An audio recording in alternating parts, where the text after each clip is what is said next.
So many people want to become priests, they want to become this, they want to do this, they want... This is what it's not what we want, but what does Jesus want? We belong to Him, let Him tell us, and He will tell us, He will not deceive us. And we have our constitution, let us see what the constitution wants. And we are sure we are all right.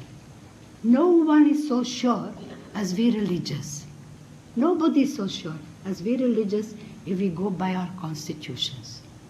Exactly, it is everything there. Even what time to get up and what time to go to bed. So we don't have the difficulty. So I think, and to be able to do that, sisters, no one needs the Eucharist more than we. We need to be woven with the Eucharist. We need that oneness. We need that to become so one with Jesus that we can be also broken, that the people can eat us, that we can be really spent like Jesus spent Himself. That's why Jesus made Himself bread of life.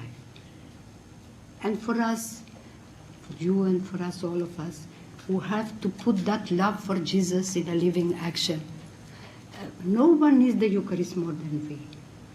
And I have seen a very great change in our society. Though we are a very young society, only 30 years old, still I found the change. Up to 73, we used to have adoration once a week. Once a week we have a day of recollection. Every day all of us go out. But every week, once a week, every Thursday, we stay in as a day of recollection. And on that day we have confession and instruction from the priest and also 1 hour of adoration. Then in 73, when we had the chapter, we were 61 of us at that chapter. And suddenly when we came together, it was one voice.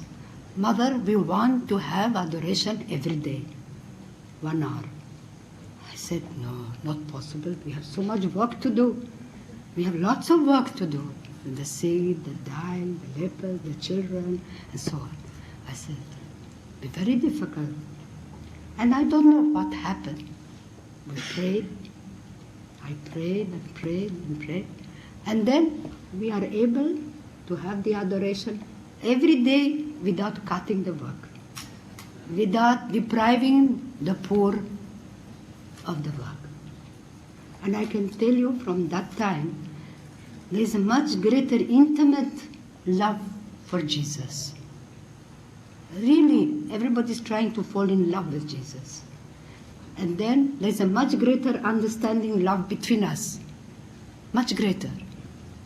And what more, it has deepened our love for the poor. We have a better understanding of their suffering, better understanding of what to be and how to be with them. And still more, we have so many wonderful vocations. Just now in the novitiate, between the 4 novitiates, we have nearly 400 novices from 35 nationalities.